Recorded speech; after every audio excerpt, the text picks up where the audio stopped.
Good evening and welcome to a special edition of Bronx Talk, with the primary set for Tuesday, June 24th. As part of BronxNet's ongoing commitment to voter literacy, we're hosting interviews and debates with candidates who are running for office. Tonight, we focus on the race in the Democratic primary for mayor of the city of New York. There are 11 candidates running in this race, and 5 of them have agreed to be interviewed here.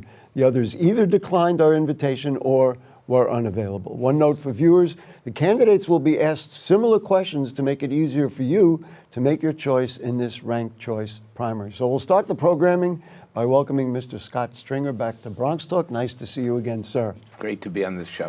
Let's just start with a basic question. What, in your experience, is relevant to voters so they should be considering you as they make their choice for mayor of the city of New York? Well, look, I think that's the crux of the issue, experience. And we cannot afford a mayoralty on training wheels. We've had that. We now need somebody who understands the finances of the city. And as 8 years as controller, I was the chief fiscal officer. They have to have a mayor who understands how to build affordable housing, real affordable housing. I did that when I was Manhattan Borough President.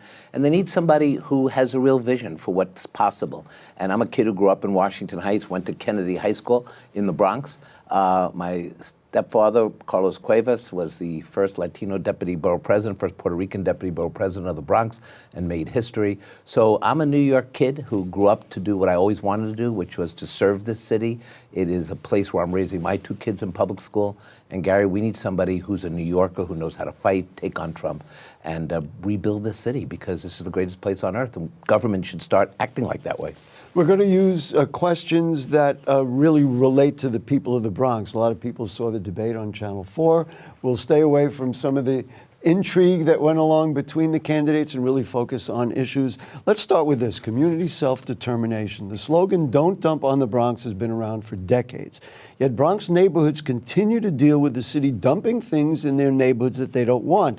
The city proposed a cricket stadium for Van Cortlandt Park, which was ultimately turned away. More recently, a 2,200 bed migrant shelter was opened up on Bruckner Boulevard without the consent of neighboring communities. In the past, of course, there was a water filtration plant built on parkland in Woodlawn that was vehemently opposed by surrounding communities.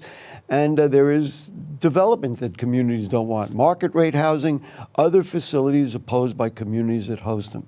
So what needs to happen to give Bronx communities an opportunity for self-determination about what they want in their neighborhoods? Look, I grew up in Washington Heights, which was considered uptown Manhattan. And during that time, nobody wanted to invest in Washington Heights. Nobody wanted to invest in the Bronx. The communities were redlined. And what residents got uptown in the Bronx were dirty bus depot stations, asthma-causing facilities, and no one was there to fight for them.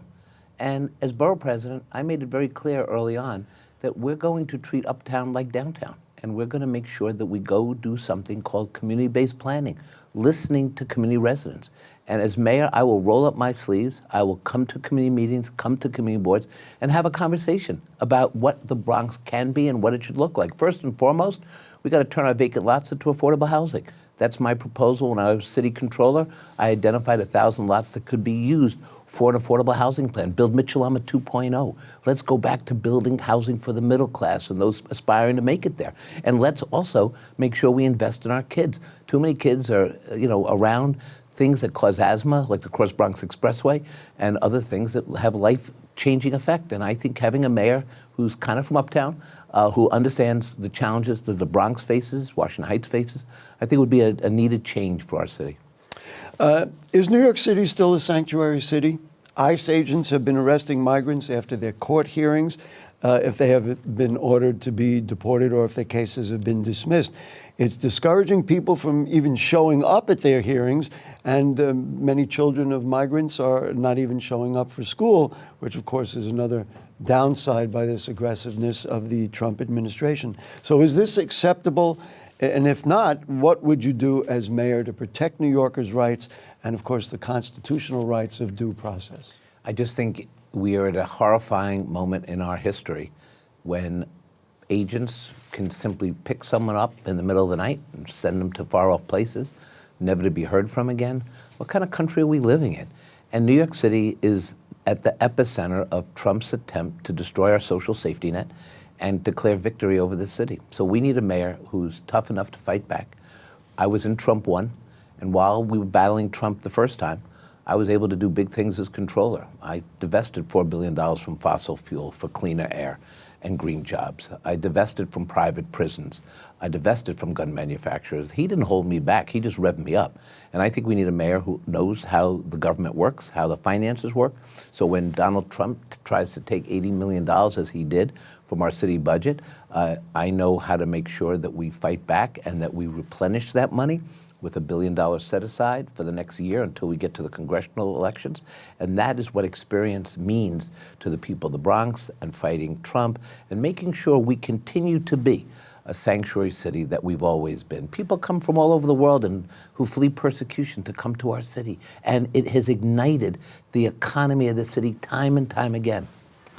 Can ICE be prevented, legally prevented, maybe with a different mayor? Or is this really something that they're going to be able to do and a new mayor would have to navigate those waters? Look, if ICE is coming with a court order, obviously there are legal issues, but we're going to have a legal team in place at the law department that's going to fight them every step of the way.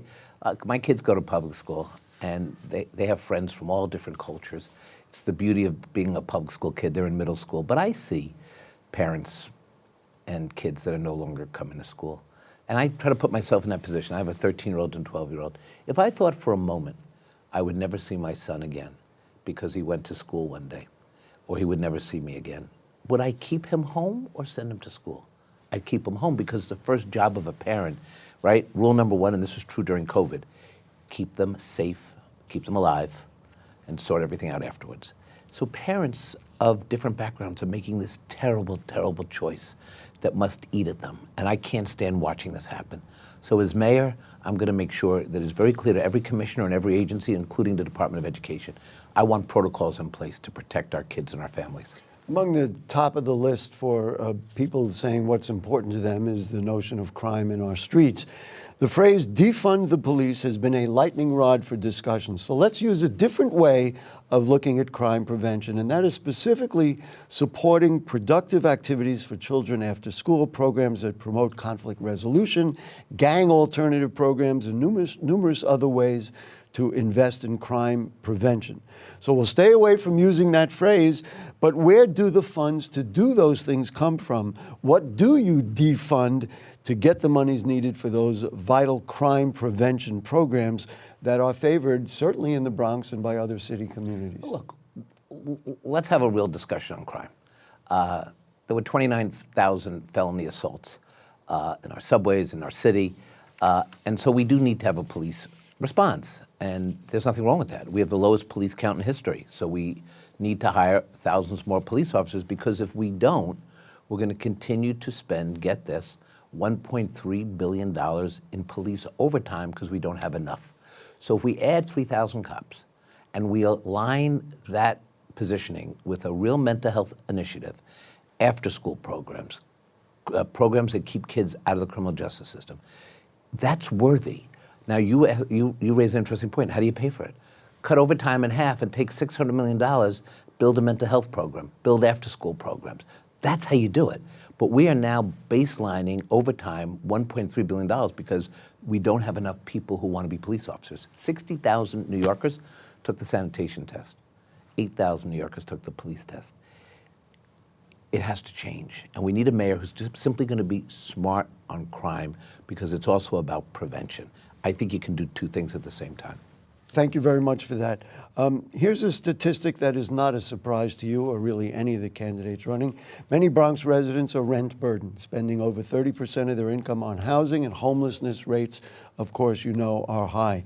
It's a simple question with complex answers. Are you satisfied with the city of yes as an answer to the city's desperate need for housing? And let's face it, every mayoral candidate is promising to build more housing, which is desperately needed. They say we're going to build more affordable housing. What is affordable?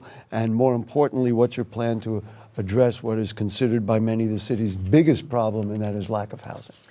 Yeah, a lot of the candidates, my colleagues, talk about 500,000 units of housing, 1 million units of housing, the more that this campaign goes, we're going to end up promising 3 million units of housing. I have a different take on this. Let's build, for starters, right now, not 10 years from now, right now, the housing we desperately need. Affordable housing. Housing for middle-income people, housing for people who are struggling, people who are currently homeless.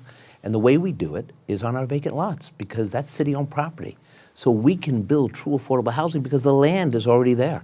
And that is the basis of my housing plan. I want to go another step further. We got to build housing for people with kids, families. Right now, studios, one-bedroom apartments, there's certainly a need. But once you have the second kid, you're going to Yonkers or going to New Jersey because you don't have a bigger apartment and it's out of reach for people. So I want to add 42,000 units of housing for people who need 2 bedrooms or more. Right now, HPD subsidizes 2-bedroom apartments with 10% of their funding. I want to move that up so that we can start creating the different housing we need. But look, what's affordable? Affordable is being able to do what your parents were able to do, which is work hard, get a job, raise your kids, and have a reasonable rent. And that is out of reach for too many New Yorkers, and it is going to hurt us. We need to attract people to the city, and if the entrance fee is a $1 million condo, $2 million condo, people ain't coming. So we need to make sure we get people here, and we also protect the people who built the Bronx. Think about it. The folks who were in the 70s and 80s who are now at the twilight of their years, they're being pushed out because of the rents, because of the gentrification. And we honor change, but not at the expense of our people.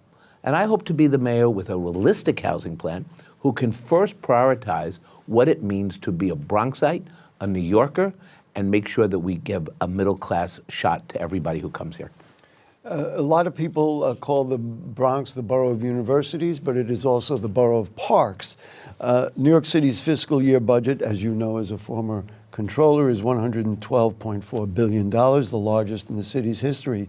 Advocates say they were promised that 1% of that budget would go toward parks, but the city has fallen well short of that, with 0.65% of the budget going to parks, leaving parks administrators flummoxed on how they can keep the parks properly cleaned, maintained, and programmed to serve the city properly. Is 1% of the city's budget for parks out of reach? Is it something we ought to do? Is it something we can do? If I'm elected mayor, we will appropriate 1% of the budget for parks, especially now more than ever, where you basically see some of the most beautiful parks in the city really falling in disarray. Any parent who takes their child to a park and has to use a restroom there knows just how bad it is. And the parks are our lifeline. It's what gives us. It's always our outdoors, right? We live in big buildings, so we don't have. A lot of people don't live in houses with yards, but our yard is our park. When I was growing up, that's where we went. We hung out at the park. And so I want to help rebuild the parks. We need more maintenance workers. We need more park employees. We need to make these parks stellar. And we also have to build more. There's a lot of communities, especially in communities of color, that don't have access to the kind of playgrounds and parks and open space. And that's just an imbalance that has to be fixed. But you have to put capital dollars and capital dollars into that, and also maintenance dollars to make sure we have parks that we all want. Got about a minute left. I'm going to ask a quick question. The charter school movement is gaining popularity among parents who are dissatisfied with traditional public schools. Do you favor this trend? And of course, can traditional public schools be effective? Look, I think the public school system, when it works so well.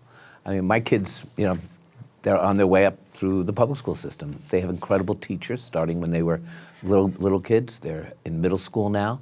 The teachers, the principal, it's a joy to watch them with all different kids of different backgrounds. So I am going to be the mayor that continues to make sure that the dollars at the DOE don't get lost in administration, but actually we do more to direct fund our schools and our classrooms. We have to make sure that we retain our teachers, because 40% of them leave after 5 years. Some of the great teachers that we love go on to do other things because the bureaucracy is just taking away their dream of teaching. And I think we're going to do that. Look, is there a place for charter schools? Of course. But the mayor runs the largest school system. Scott Stringer, thank you so much. Good luck in the rest of the campaign. We appreciate you coming to BronxNet and our windows on the world here in the South Bronx. Thanks for joining us. Thank you. And what we will do, folks, we'll take a short break, and then we'll be back with another of the candidates for mayor, so don't go away.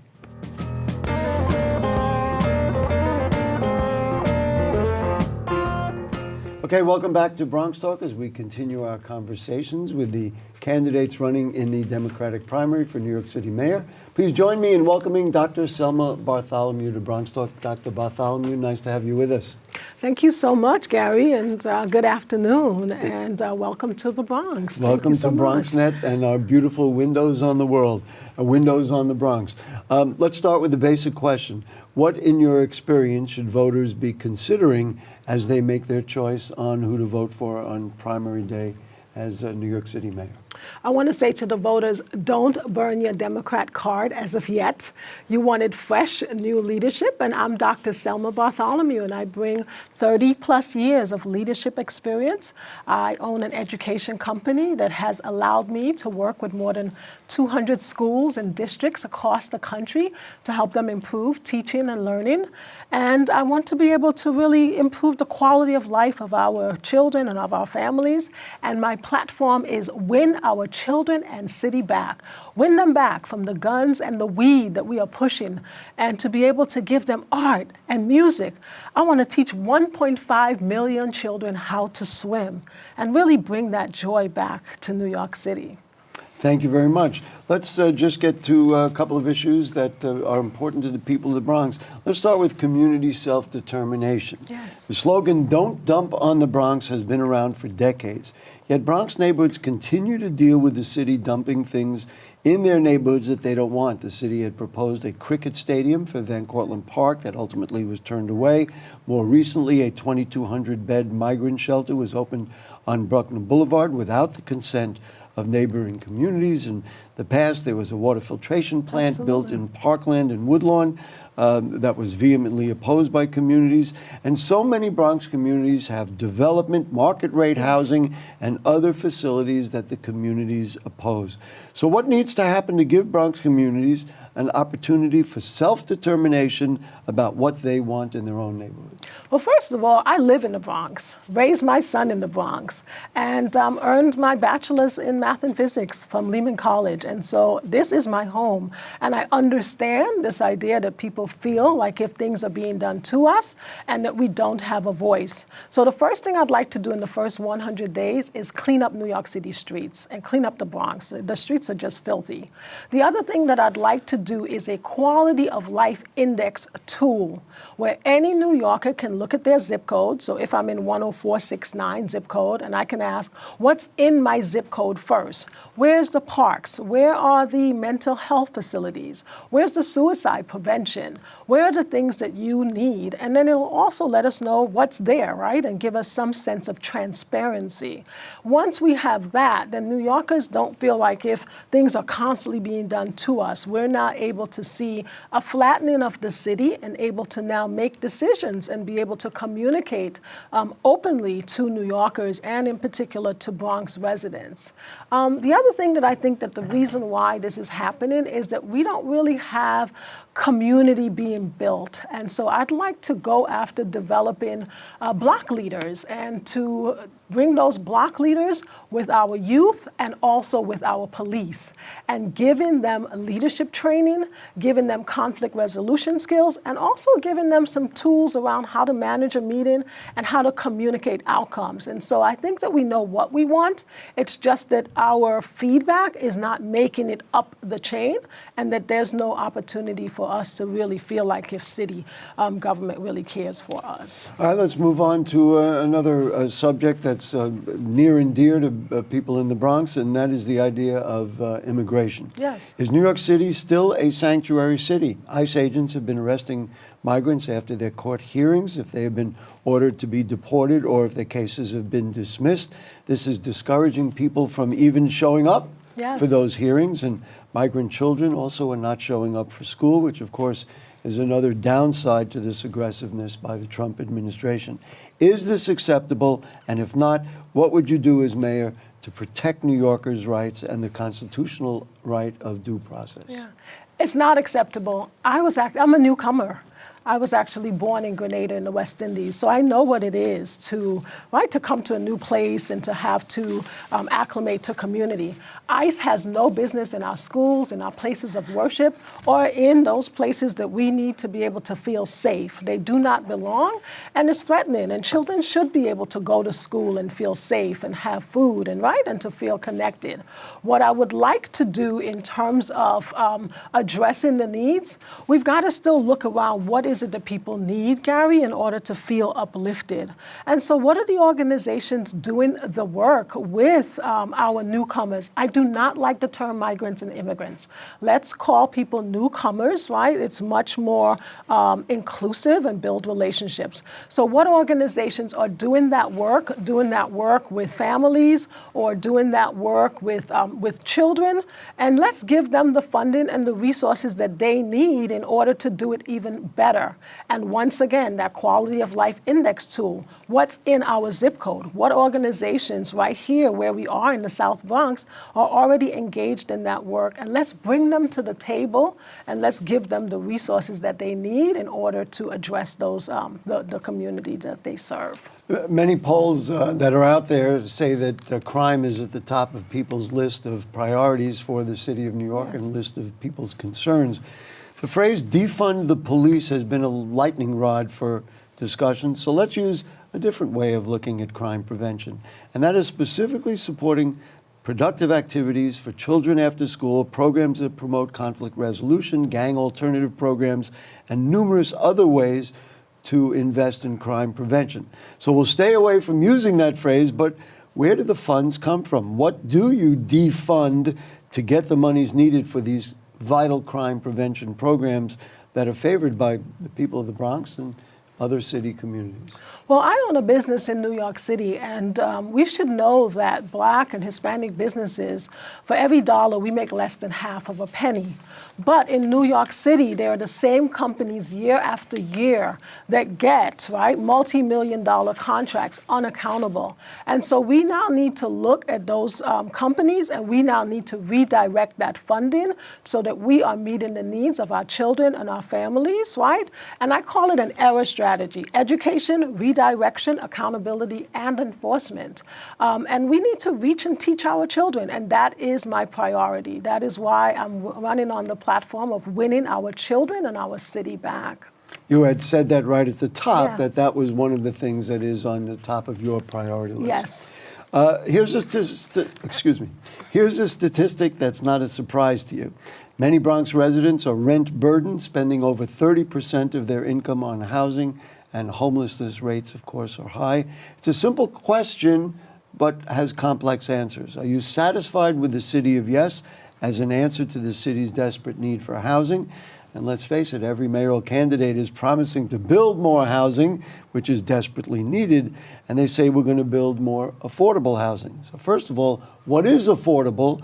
And more importantly, what's your plan to address what is considered by many to be one of the city's biggest problems, and that is a lack of housing? I don't think we have an affordable problem. I think we have an unaffordable problem. And so with the city of yes, they have given a blank check to commercial real estate owners and to developers to come into our communities and to claim to build affordable housing. And we know fully well that it's never affordable. The $200,000 income is not the average income of Bronxite, that the average income is $48,000 and less. And so what I'd like to do is to say that we now need a different approach when working with city council. So first, we need to say to them that they should not use the income of anyone outside our zip code, that they should not include the income of those individuals in Wall Street when they are calculating, affordability.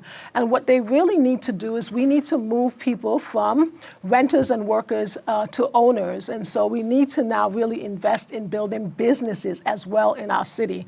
And we are not doing well. Our small businesses hit by COVID. And so I want to build some ecosystems to really build up businesses and give people the tools and the resources that they need in order to raise their income level so that we can hire locally, and we can really transform our communities together. Thank you very much about that. Let's talk about parks and parks funding. New York City's fiscal year 2025 budget is $112.4 billion. It's the largest budget in the city's history. Advocates say they were promised that 1% of that budget would go toward parks. but the city has fallen well short of that. Right now, it's probably at about 0.65% of the city's budget going to parks. Leaving parks administrators flummoxed on how they can keep the parks properly cleaned, maintained, and programmed to serve the city properly. Is 1% of the city's budget a realistic goal, and can that be achieved? It is not realistic, and it just says that they do not value our children and they don't value our community. We know that our children are impacted by guns, suicide from guns, and also cars, right, that they are driving and in car accidents. If we want to win our children back, we're going to have to invest in the things. We have to reach them and we have to teach them. And our parks are a vital resource. And so if previous leadership has not invested in it, Gary, it's because they don't value our children.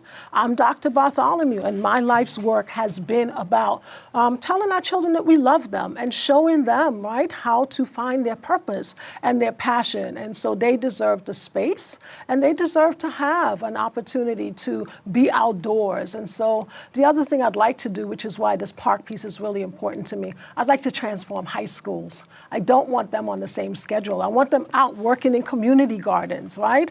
And connecting with those in the community business-wise. So yes, parks are important, and no, 1% or less than 1% budget is shameful.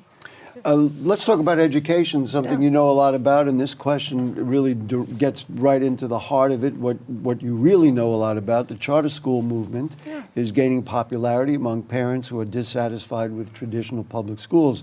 Is this a good trend, and can traditional public schools be effective? Absolutely. Our schools are struggling, and we need to know that. And charter schools also struggle, right? We need to focus on what it means to be a prepared graduate.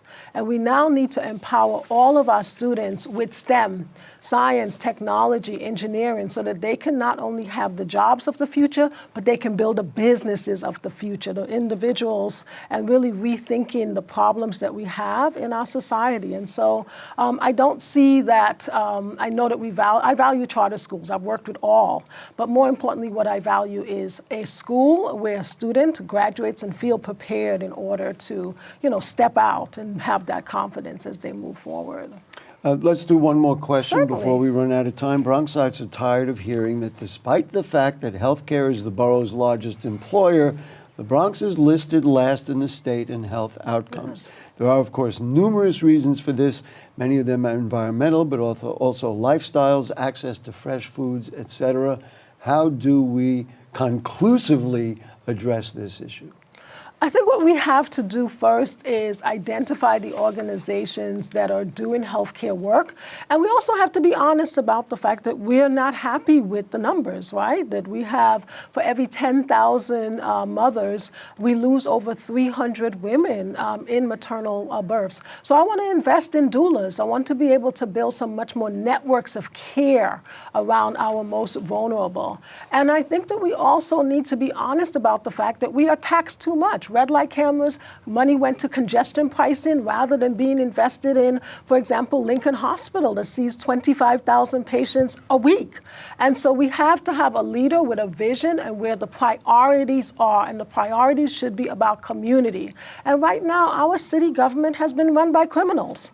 And so the money keeps going to the wealthy, and we are told that we should remain as workers and renters. And so I am bringing a change in mindset. I want to be able to uplift our community and to really improve the quality of life. As I said, I'm a Bronxite. I raised my son in the Bronx, and I want New Yorkers to really know that I am deeply concerned about them and their children. Dr. Selma Bartholomew, thank you so much for joining us, and good luck through the rest of the campaign. And we hope to see you again on BronxNet television. Thank you so much, Gary. Thank you. Okay, what we'll do, folks, we'll take a short break, and then we'll be back with another of the candidates for mayor. Don't go away.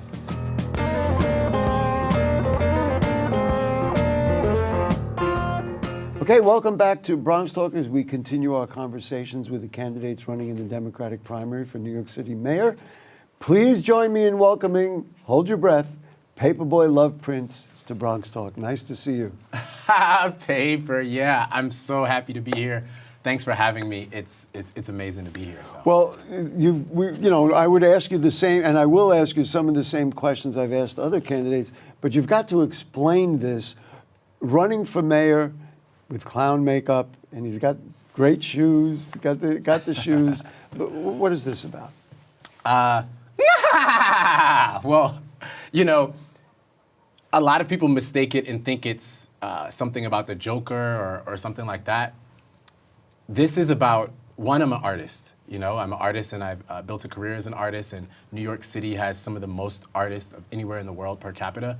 So it's about representing that. But a big part is, I've been running for office, helping others to run for office and advocating for a lot of issues. And I've seen the corruption. I've seen the elitism that is in politics and how hard they make it for regular folks' voice to be heard. So it's honestly turned into a clown show where nothing is often getting changed. It's the same people just switching offices, and the money is what's driving things, not the people. It's the money behind the politicians, not the people. So, it's really in a lot of ways a clown show. And because of how I've so consistently called out the establishment politicians, the career politicians in the city and across the country, folks have called me a clown. And so I was like, you know what? Let's embrace that and show how much of a clown show it really is, and be a voice for folks that have felt kind of left out and felt like their elected officials are playing in their face. Do people take you seriously when they may see you on the subway or see you walking down the block, and they say, well, here's a guy in clown face. That's one thing. But then they find out that you're actually on the ballot and running for mayor.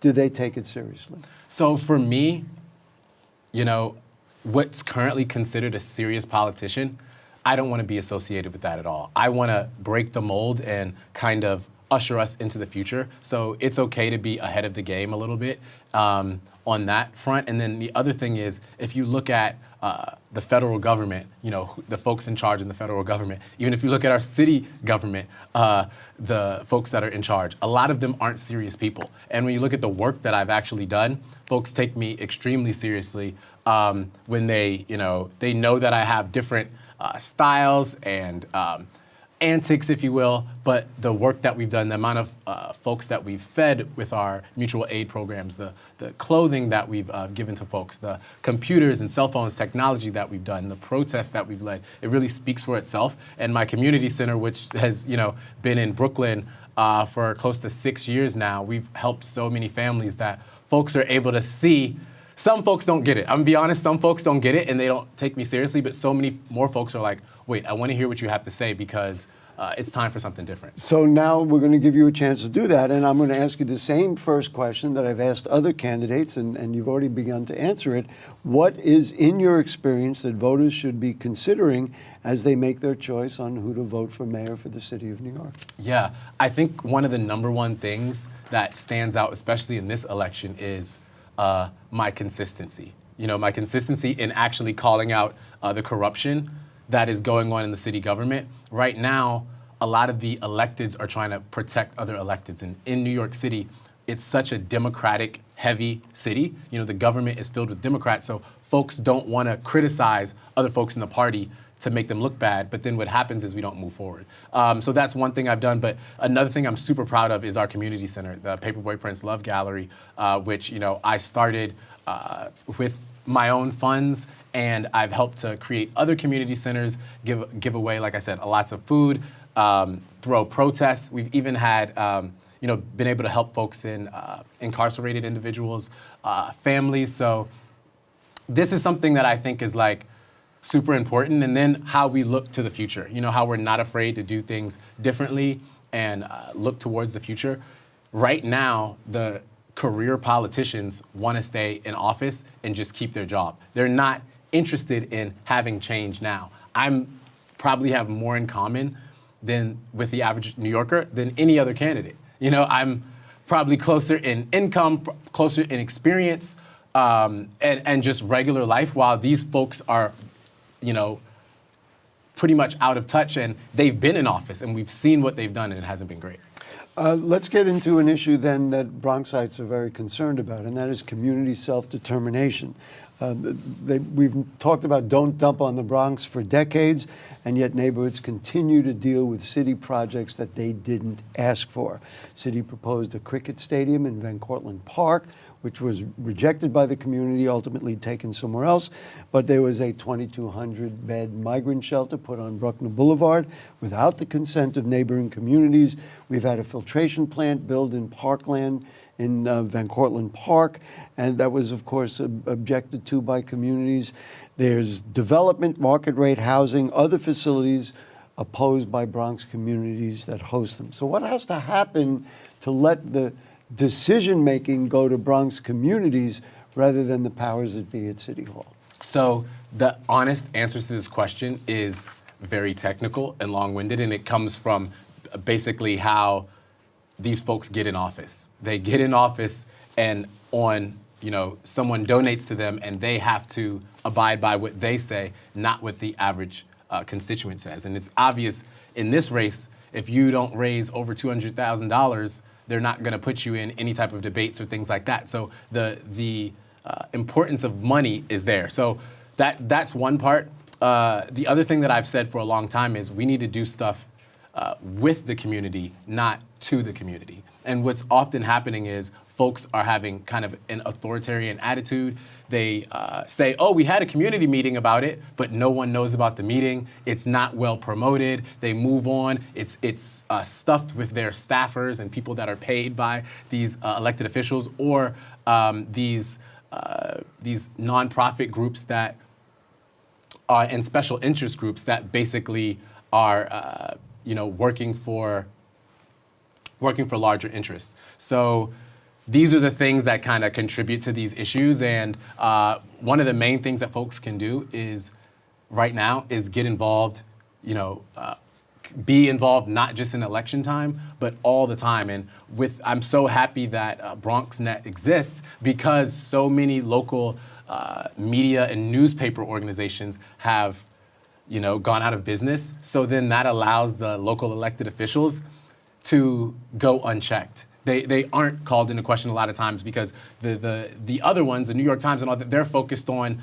federal and they're focused on the executive branch here. They're not focused on what some of our state assembly members, state senators, and city council members are doing. I was going to editorialize and say that BronxNet television would be the exception because we don't look at how much money you've raised. If you're on the ballot, we invite you, and here you are. But let's talk about issues. Is New York City still a sanctuary city? Right now that ICE agents have been arresting migrants after their court hearings, and many people are discouraged from even going to those hearings. Children are discouraged from going to school because their families certainly are worried that either they will disappear or that they will not have a home to come home to.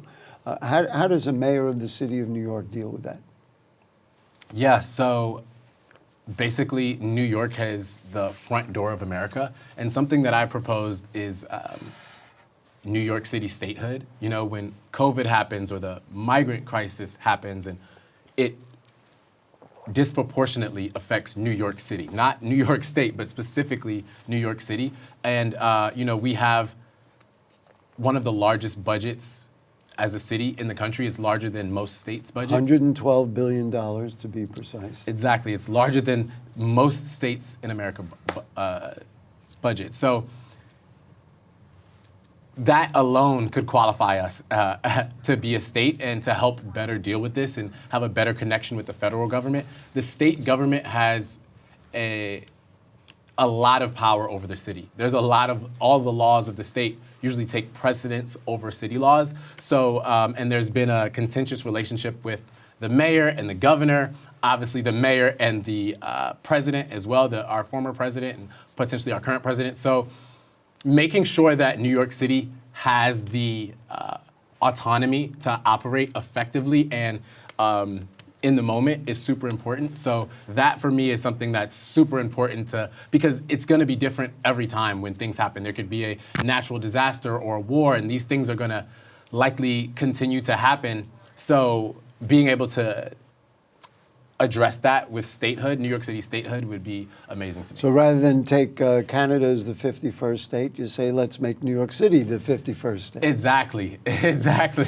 Let's talk about crime, alternatives to crime. And people talk about what is really fueling what goes on our streets is the fact that children and young people don't have activities. You opened a community center. How do you fund those activities if you become the mayor, when right now a lot of those not-for-profits and maybe even your own community center are still struggling to find the kind of funding that helps you make the programs that really work? Yeah, I mean, right now,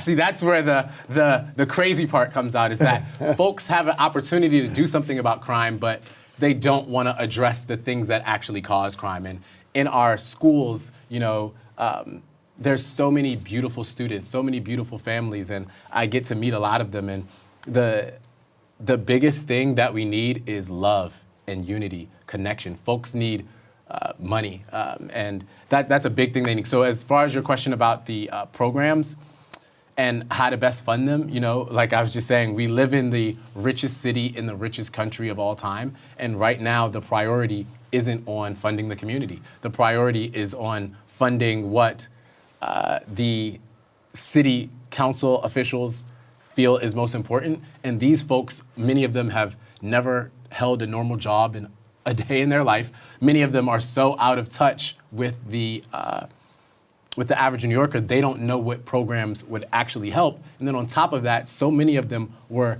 handpicked and placed there by the preceding official that it's caused a trickle-down effect of incompetence. And so to reverse that, we really have to root them out, because with these folks in there, I doubt that it's going to change, but there's so many great ideas. I meet so many New Yorkers with ideas for things that they want to do on the sidewalk, something they want to do in a park, at the beach. There's endless ideas from artists and teachers and coaches and parents, but for so long, you know, we don't listen to them. We listen to folks that are put in place. And then this last part I want to say about it is they're put in place by elections that have historically low turnouts, where less than 4% of registered voters will come out in these primaries. So it's almost like they're elected not by the people. So we've got about a minute left. Okay. I'm going to give you 1 minute. You are elected mayor of the city of New York. Yes. What do you do in the first 10 days, the first 100 days, to get the things that you're talking about started?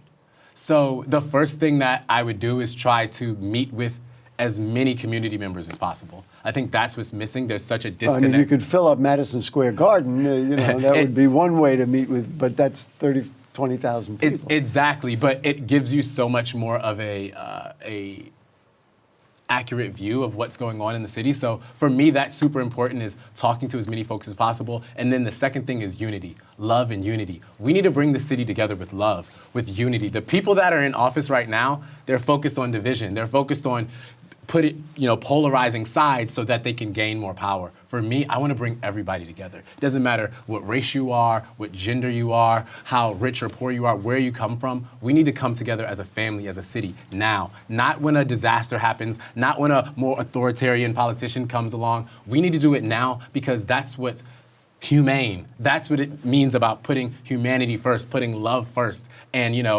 actually coming together. So for me, unity would be the number one thing. And from there, it's so much easier to get accomplished the things that would change the city for the better. Your name is Paperboy Love Prince. You are representing that name perfectly here on BronxTalk. We appreciate your time. Good luck the rest of the campaign. Keep smiling, but apparently that's not a problem.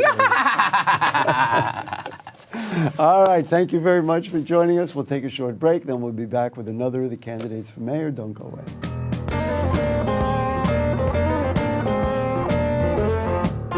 Welcome back to BronxTalk as we continue our conversation with the candidates running in the Democratic primary for New York City Mayor. Please join me in welcoming Whitney Tilson to BronxTalk. Mr. Tilson, nice to have you with us. It's a pleasure being here.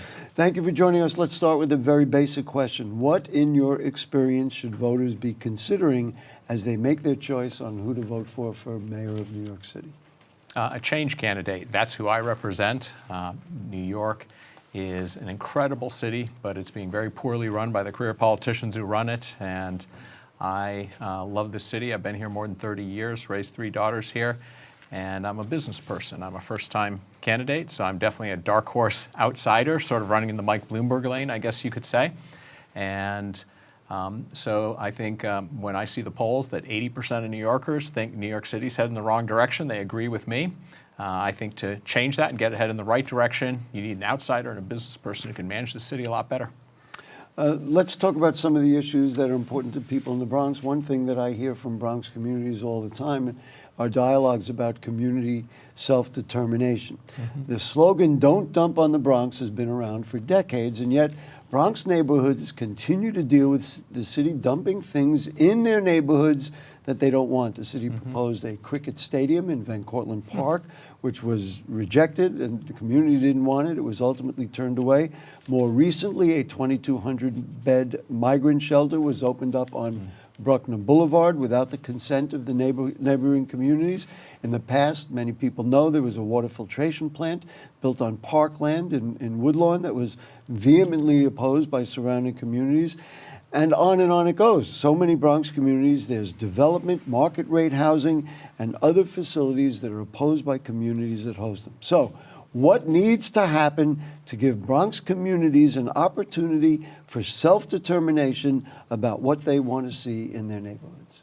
Yeah, well, look, I very much appreciate that Bronx and other, let's be honest, Bronx is the lowest income borough of New York, and there's a long history going back of environmental racism, for example, that I'm very aware of. And I've actually, my first experience in the Bronx was shortly after I moved to New York more than 30 years ago. I joined the board of KIPP charter schools. The original charter school in New York City was the KIPP school just off the Grand Concourse. And this was even before there was a charter law. I've served on the board of KIPP for more than 20 years. We've grown to 18 schools. And so I've seen these systemic educational inequalities that actually I think are the root of so many other issues from, affordability and joblessness and, crime and safety and so forth, I think have their roots in the failures of our educational system and how communities and a borough like the Bronx doesn't get its fair share of high quality schools and teachers. So the one area that I might push back a little on your question is in the area of housing. We have a housing crisis in New York City. We have the lowest vacancy rate in nearly 60 years. It's a citywide problem, but in fact, I know it's a huge problem, housing affordability here in the Bronx, and the solution to it, of course, is to build more housing. We're in a beautiful new building. I just learned the history of here. There's affordable housing upstairs, and I do find, as I've gone around the city as a mayoral candidate, there are a lot of people generally who have stable housing, the owners in particular, who are very politically active, and they claim to speak for their communities, and they're they certainly appear to, but in fact they're the NIMBY types and the obstacles to development, the kind of good development we need that both provides, we need more market rate housing, and as part of generally when people are building market rate housing to get certain tax credits, et cetera, they have to set aside 20 or 30% for affordable housing as well, and that's how we get the affordable housing we need. I will tell you an interesting statistic. The Bronx has the lowest rents in the city. It's the lowest income borough. But in fact, in the last 5 years, they've increased the most from an average about $1,700 monthly rent for a one-bedroom place to $2,500. That's like a 50% increase in the average rent in the Bronx. So the people who are being forced out of the city, working class people, it's in a lot of communities in the Bronx where that's happening. So there's a particular need to build more housing in the Bronx. Are you satisfied then? Let's just move on to the City of Yes. You think the City of Yes was a good idea, and are you pleased with the way it's been being rolled out? And every mayoral candidate, including you, is promising to build more housing, which is desperately needed. They're going to build more affordable housing. Right. What is affordable, and more importantly, what's your plan to address the affordability? You already talked about the discrepancies that Bronx residents spend over 30% of their income on housing. What do you think? Sure. I'm a big champion of City of Yes, and I think we need to do a lot more. The projections are that it will create 80,000 new units across the city.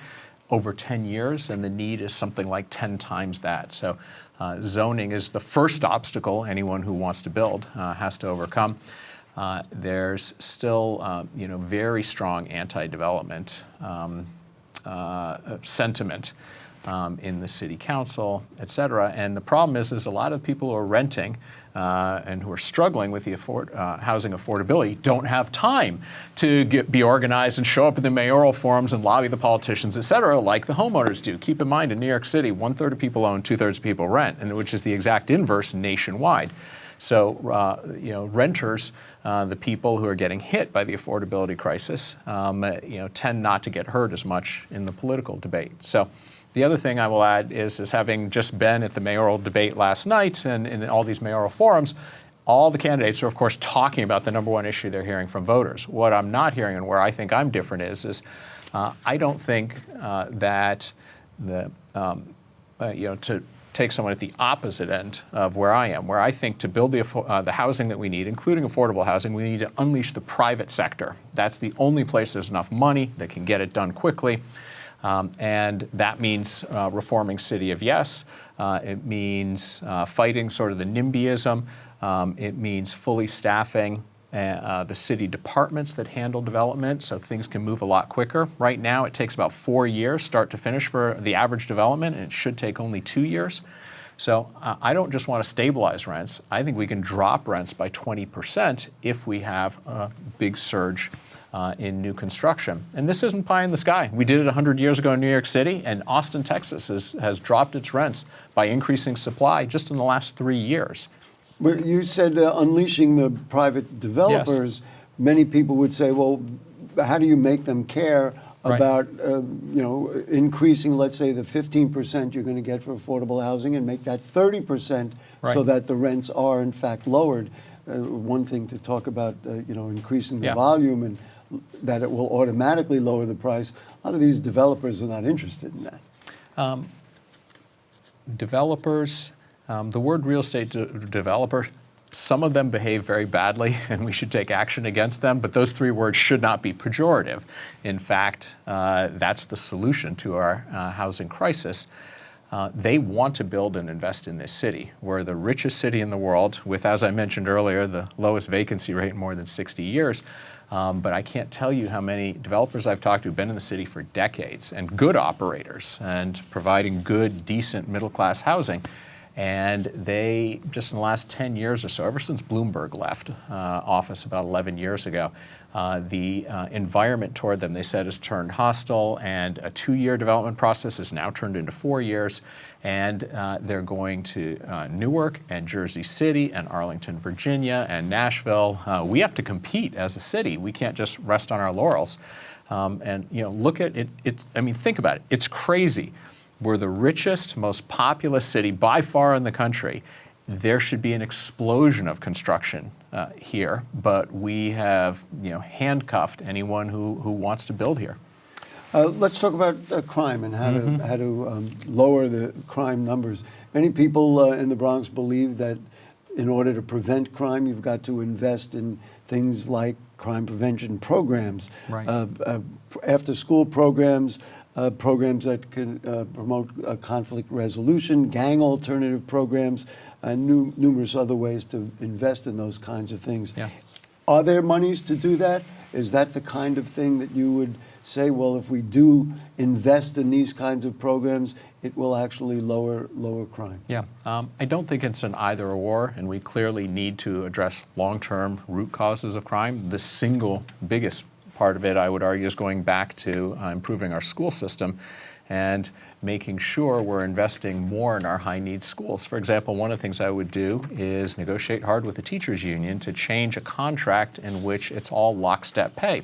And if you have lockstep pay for teachers, the teacher talent at the same price point, the most qualified teachers, when there's a job opening for an English teacher, let's say, you get 20 qualified applicants in wealthier neighborhoods, and the South Bronx, the high-needs schools, don't get any qualified applicants. Well, why? Because high-needs schools, it's a tougher job. Often, most of the teachers are women. It requires that they come into a neighborhood they may not feel is safe, right? So I want to be able to pay teachers more who are willing to teach in high-need schools with kids who most need the best teachers. We instead have a system that gives them the worst. So getting back to your issue of crime, investing in community programs, after-school programs, I'm all in favor of, and we need to invest more in all the other things outside of policing that the city has not been delivering well, like in places like the Bronx. I will say, though, that at the end of the day, in the short term, in the near 1 to 2 year term, to address crime, you need a fully staffed, well-managed police department. Under Eric Adams, until he was forced to hire Jessica Tisch, he went through 3 police commissioners, and we're at a 34-year low in the number of police officers. And I used this line recently, which causes some people to spit up their coffee, but we need to make crime illegal. And we basically, the combination of a 30-year low in the number of police officers, so they were not responding to anything but the most serious felonies. Right. And then we passed a series of laws that basically, even if the police did arrest, they were telling me talking about bail reform. Bail reform and discovery reform, which Yes. would be the 2 biggest ones at the state level that need to be fixed, because the cops were telling me, but we were still filling out the paperwork on the arrest, and the criminal was back out onto the streets who they just arrested. Before we run out of time, I do want to Yes. talk about education. You have been at the forefront of the charter school movement. Yes. You've established that. It is gaining popularity. Do you favor the trend, or is it better to make sure traditional public schools, where the majority of students are going, Yes. are well-funded and are effective in developing young people who are productive? Sure. Again, I don't see it as an either-or. Keep in mind, charter schools are public schools. At KIPP, for example, 97% of our budget is public money. We are free and open to all. There are no more lotteries, because our charter schools, like most public schools in the city, are now under-enrolled because so many families have left the city. I think our public school system is basically Exhibit A of the reason I'm running is because as our city government spends so much and delivers so little. We spend $40,000 a kid. That's $1 million for 2 kids going K through 12. Yet our kids are reading below Mississippi's, the poorest state in the country, that spends $12,000 a kid. And it's because the system is basically run by and for adults, not children. And there's very little rewards for failure, rewards for success, and there are few consequences for failure. The charter schools, every 5 years, have to be are rigorously evaluated and have to demonstrate that they are delivering for kids, or they can be put on probation or shut down. My question is why aren't we taking the same accountability and applying it to all of our public schools? Because charter schools, I can tell you, being on the board of one for a number of decades, that accountability really focuses everybody's attention on doing right by kids. So your bottom line, regardless of whether they're traditional schools or charter schools, your bottom line is accountability. Accountability, and let's expand our best schools. And there need to be strong actions to totally reform and improve schools that, we can think of schools probably not far from here that for generations, for decades, not just years, have been failing kids, yet nothing really happens. Whitney R. Tilson, thank you so much. Good luck in the rest of the campaign. We appreciate you coming to the BronxNet studios in the South Bronx. And as we say, good luck the rest of the way. Thank you. Folks, we will take a short break, and then we'll be back with another of the candidates for mayor. Don't go away.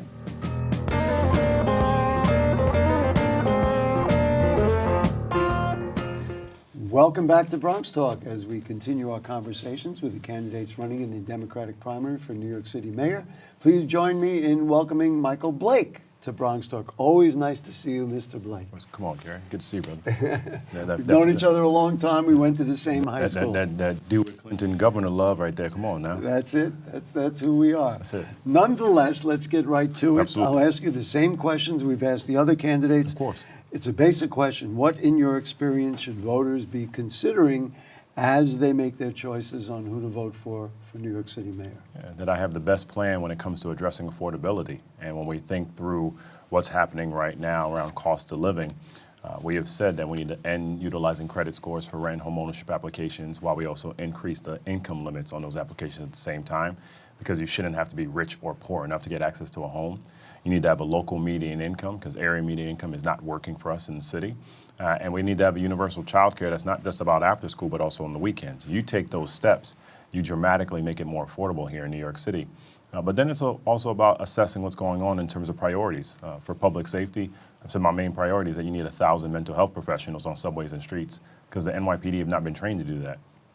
And then lastly, as the only Bronx candidate in the race, you need to have someone who actually is going to represent our communities at City Hall, where too often our voice is not heard.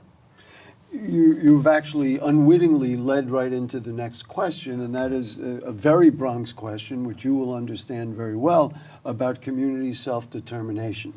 The slogan, "Dump on the Bronx," has been around for decades, and yet Bronx neighborhoods dealing with city dumping things in their neighborhoods that they don't want. The city proposed a cricket stadium for Van Cortlandt Park, which ultimately was turned away, but nobody in that area wanted to see that. More recently, we had a 2,200-bed migrant shelter opened up on Bruckner Boulevard without the consent of neighboring communities.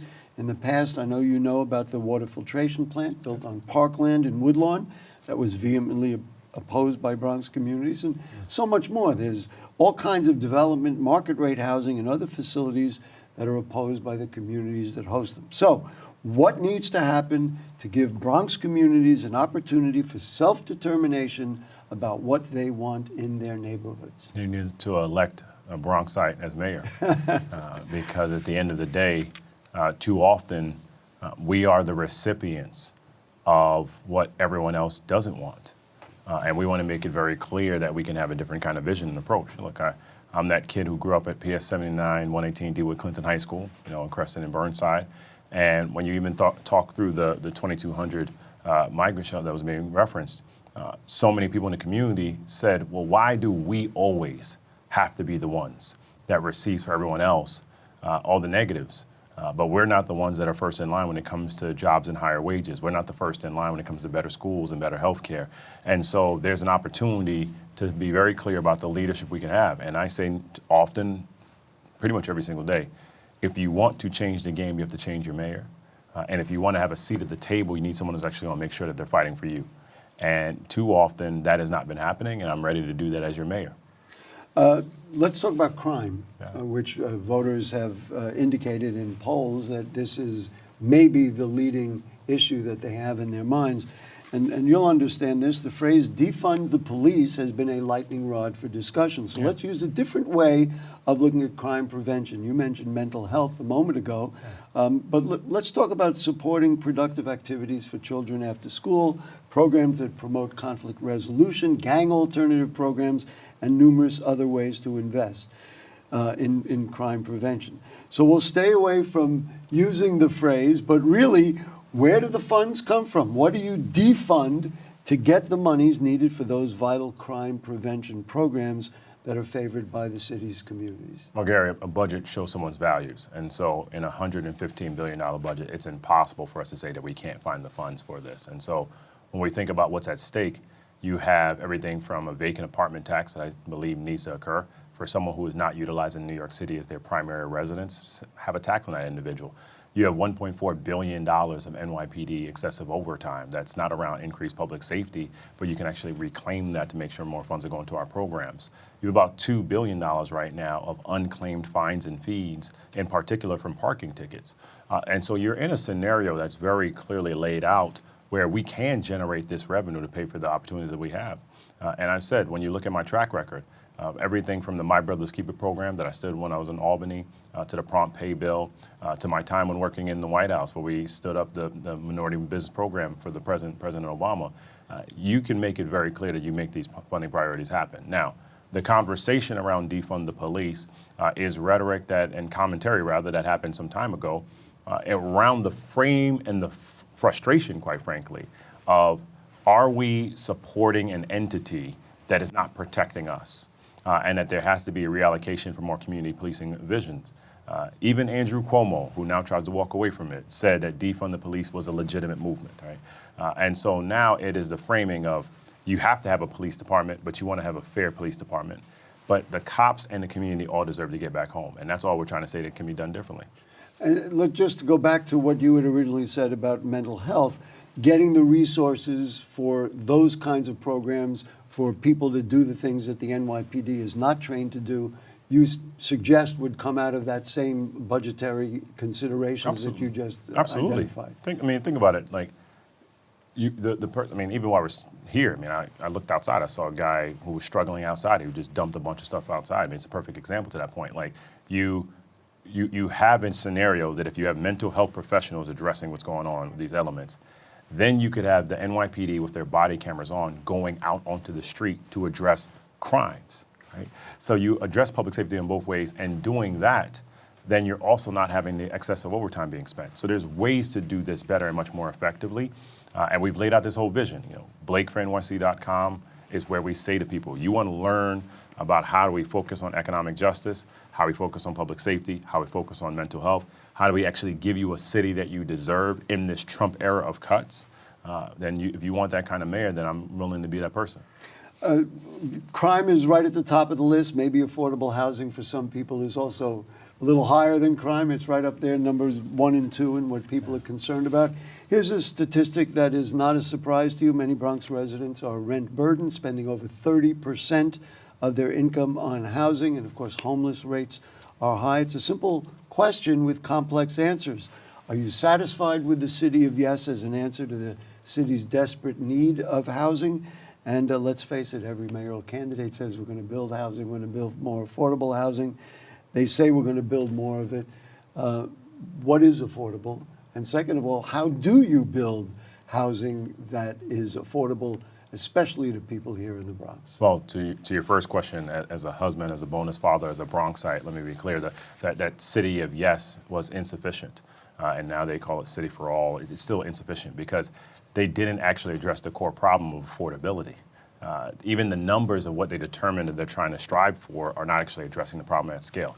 We're currently in a scenario where you essentially need about 565,000 new units just to meet current demand. In about 10 years, it's about 965,000. And so not only do you have to address the supply and demand dynamic, but then you have to address the core reason of why do we not have affordability. It's because not only do we have insufficient units, but we have to change the policies. So what would I do differently?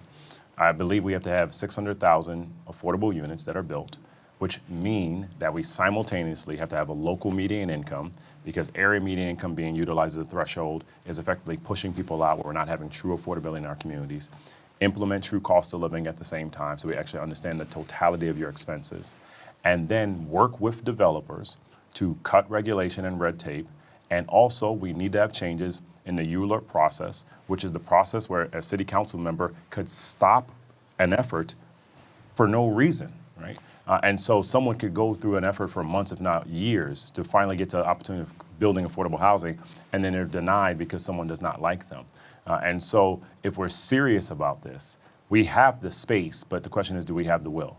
And do we have the will means we must build more, but we have to make sure we're building with formulas and percentages that are proportional to what's happening in your community. What's happening in the South Bronx is different from South Shore, Staten Island. What's happening in the North Bronx is not the same as Central Brooklyn. They're different communities. And if we think about it with that kind of intentionality, then you're able to build at the rates that are truly affordable to you, not someone else living elsewhere. Lastly, Gary, the reason why we have to have our area median income be changed is that AMI, area median income, includes counties outside of New York City. Westchester, Rockland, Suffolk. That makes no sense whatsoever when you're trying to determine the rates for your affordability, but you're including arguably the richest county in America that's not even in New York City. It makes no logical sense. Let's change the topic a little bit. Is New York City still a sanctuary city? Absolutely. ICE agents have been arresting migrants after their court hearings, and whether people have been ordered to be deported or if their cases have been dismissed. It's discouraging people from showing up even to those hearings, and children, of course, are not showing up for school as parents are concerned. Either they won't come home or they will come home to a home without parents. Yeah. Is this acceptable? And if not, what do you do as mayor to protect New Yorkers' rights and the constitutional right of due process? Well, it's unacceptable. And as the son of immigrants myself, my family's from Jamaica. I was 1 of 2 born here. It is the understanding that we are a sanctuary city. We're going to remain a sanctuary city because New York City is a city of immigrants, right? And so there's practical steps we can take. First of all, we will not permit ICE into schools and places of worship and community centers. Legally, the mayor would have the right to do that? Absolutely, because the reality is you designate them as safe havens. And an ICE agent is only permitted into an entity if there's a signed judicial warrant. Someone just walking in because they want to walk in is unacceptable. That's actually wrong. And it's one of the reasons why I'm running, because you have a mayor that cares more about staying out of jail rather than actually protecting people. Extended on this, we have to be very intentional and making clear we are a sanctuary city, we're going to remain a sanctuary city. And not allow the MAGA Republican rhetoric to make it seem that immigration is only about the Latino community. It's Latino, it's Caribbean, it's African, it's Asian, it's all of us intertwined. Lastly, this is why I do think my federal experience matters. And having someone who has worked in a real White House, as I did with President Obama, and been a State House Assembly member, and has local experience, makes me uniquely qualified, because you're not going to be able to seriously address what's happening as it relates to ICE and immigration unless you understand the dynamics of DC. This is another very important item, because people know the Bronx is the borough of universities, but it's also the borough of parks. Yep. New York City's fiscal year budget is $112 billion, the largest in the city's history. Advocates say they were promised that 1% of that budget would go towards parks. The city has fallen short of that, with 0.65% of the city's budget going to parks, leaving parks administrators flummoxed on how they can keep the parks cleaned and maintained and programmed to serve the city and Bronxites properly. Is 1% of the city's budget a realistic goal? Can it be achieved? And if you were mayor, would you achieve that? Well, not only is it a realistic goal, but it's pretty inhumane that we're not doing it. When you think about the scenario of, again, we're talking about $115 billion collectively itself.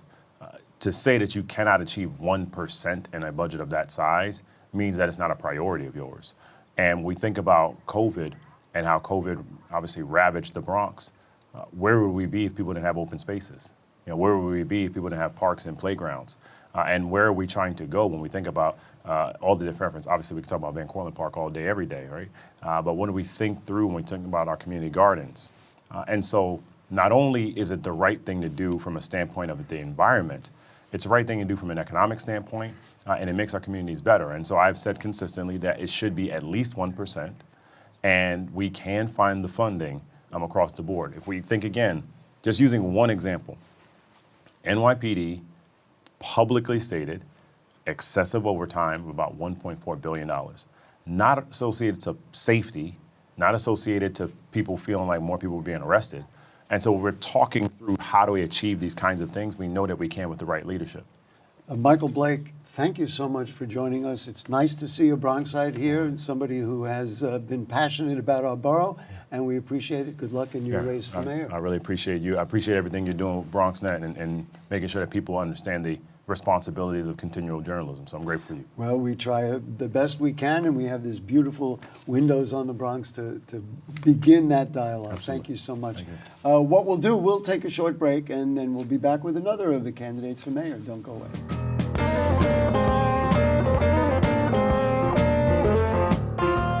Welcome back to Bronx Talk as we continue our conversations with the candidates running in the Democratic primary for New York City mayor. We've moved our program from the windows on the Bronx studio in the South Bronx to BronxNet's Lehman College studios.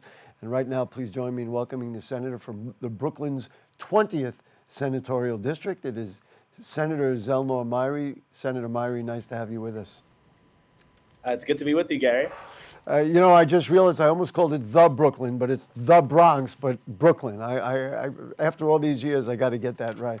Anyway, let's just get started with the basic question. What is, in your experience, that voters should be considering as they make their choice on who to vote for in the primary for New York City mayor? Look, I'm born and raised in this city. I'm living the same experience that a lot of New Yorkers are living. I'm taking the subways every day. I got student loans like a lot of us. I'm trying to figure out the next steps for my family and how I'm going to raise them in central Brooklyn, where my parents moved to close to 50 years ago.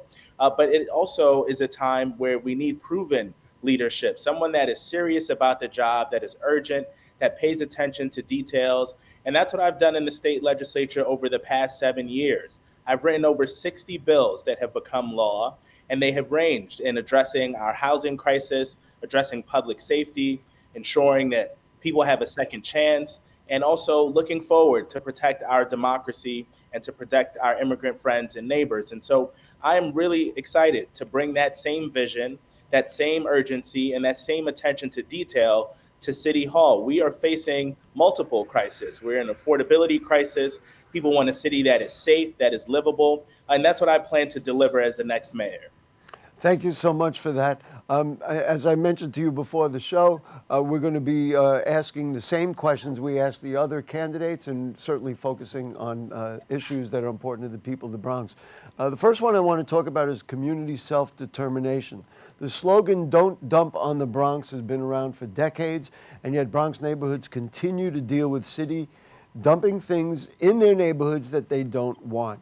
The city proposed a cricket stadium for Van Cortlandt Park that ultimately was turned away. But more recently, a 2,200-bed migrant shelter was opened up on Bruckner Boulevard without the consent of neighboring communities, without even consultation. In the past, of course, a water treatment plant was built on parkland in Woodlawn that was vehemently opposed by surrounding communities. And in so many Bronx communities, there is development, market rate housing, and other facilities opposed by the communities that host them. So what needs to happen to give Bronx communities an opportunity for self-determination about what they want to see in their neighborhoods?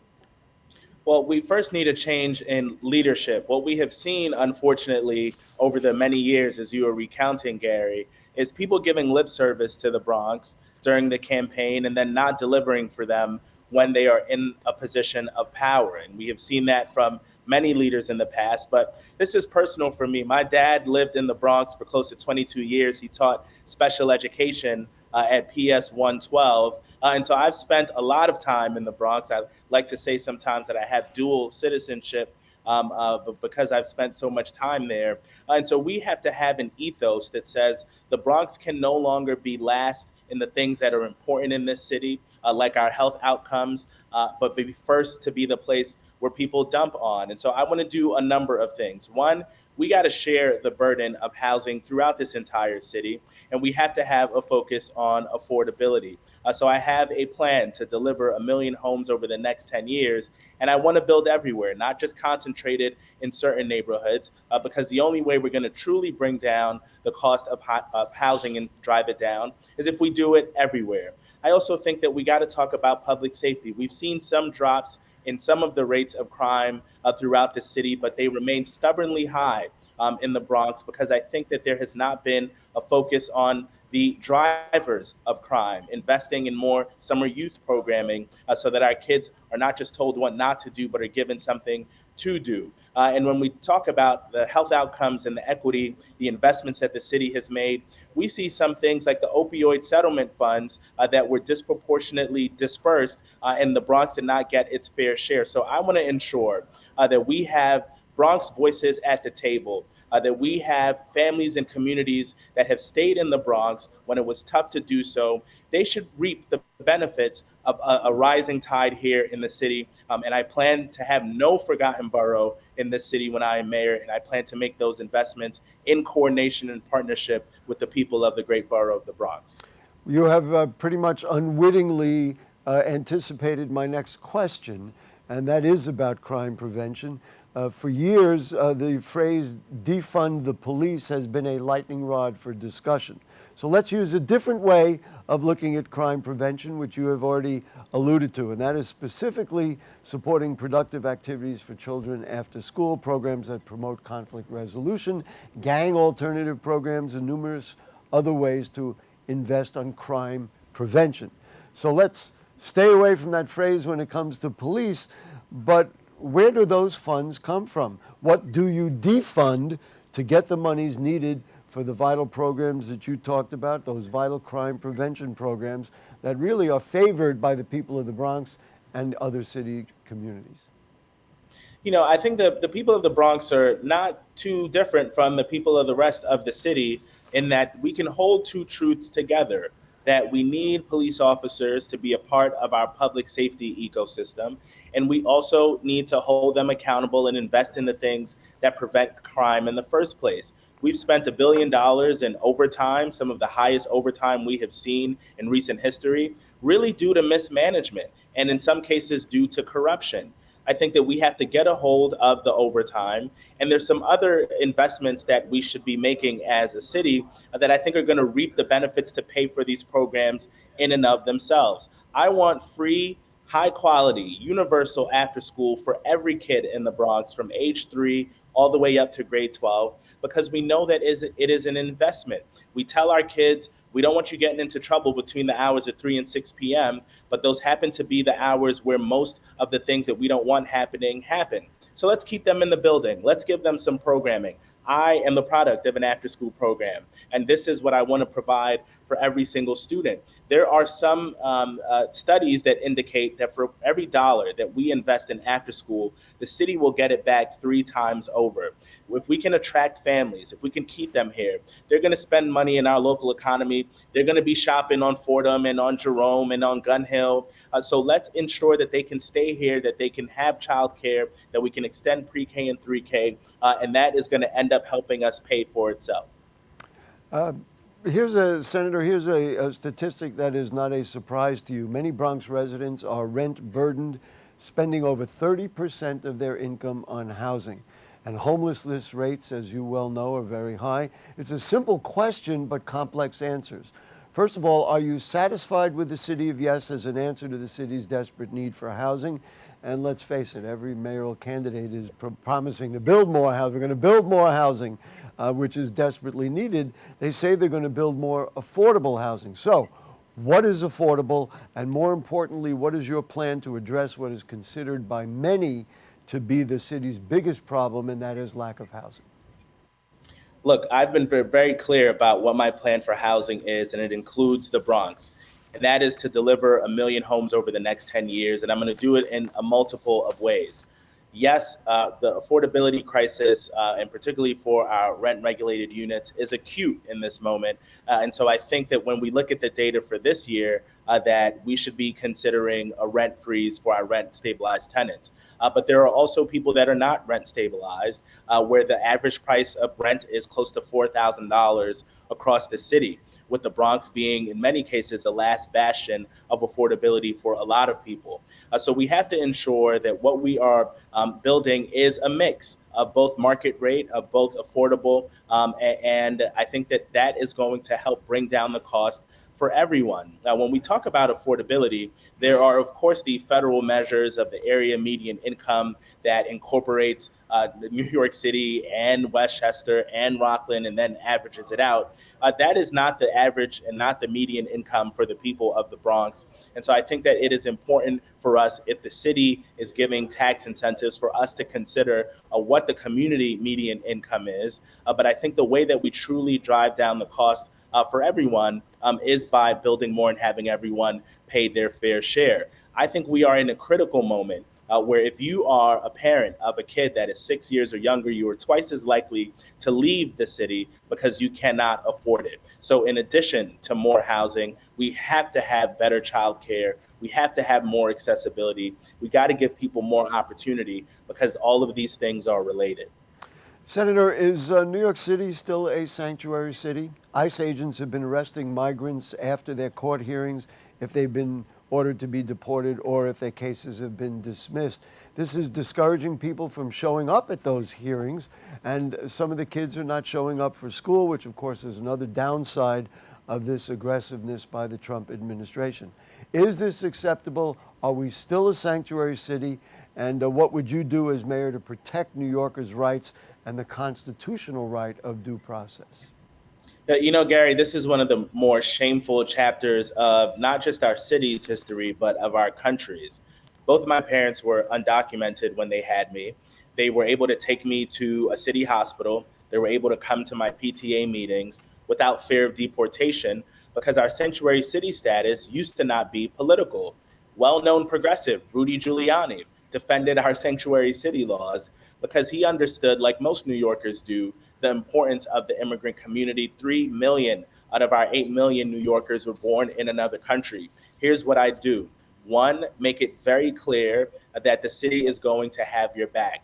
Our hospitals, our schools, our city agencies are under no obligation to carry out this federal administration's immigration policies. We have to be unequivocal about this. We have to have a backbone. We have to have some courage to stand up to this president. That's the kind of mayor that I'm going to be. 50 more lawyers to the law department to ensure that we are going on the offensive. But I also want to give people the thing that they come to this city to do, an opportunity to work.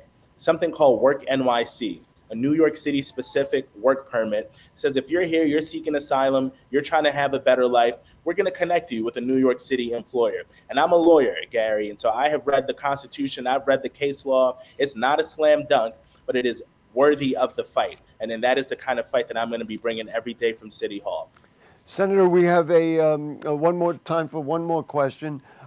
New York City's fiscal year budget, the one they're negotiating now, is about $1.15 billion, the largest in the city's history. Advocates say that they were promised that 1% of that, which is just $1.15 million, would go toward parks. But the city has fallen well short of that.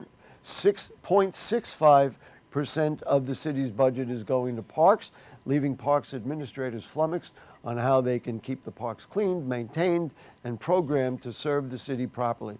So is 1% of the city's budget for parks realistic? Is it something you would go for if you were the mayor of the city of New York?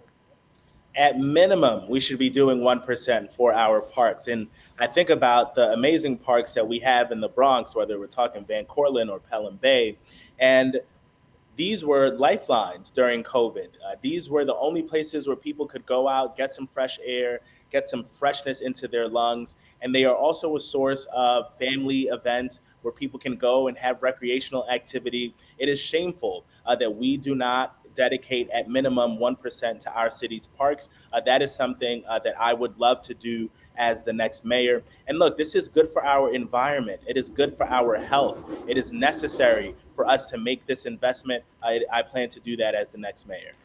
Well, Zellnor Myrie, Senator Myrie, thank you so much for joining us on Bronx Talk.